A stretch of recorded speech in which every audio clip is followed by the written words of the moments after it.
just going to show you how to use our magnetic clasp converter.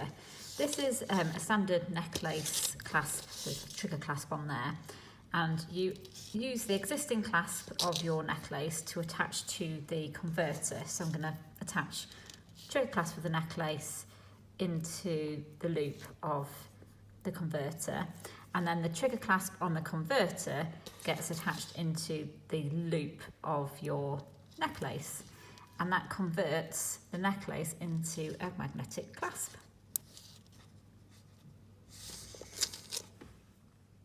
The converters are particularly good if you have any issues with your hands or joints or find fiddly items quite tricky.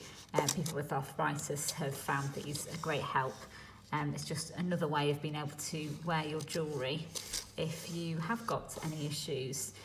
We have both the clasps in gold and silver plated, and they work on a wide range of different jewellery.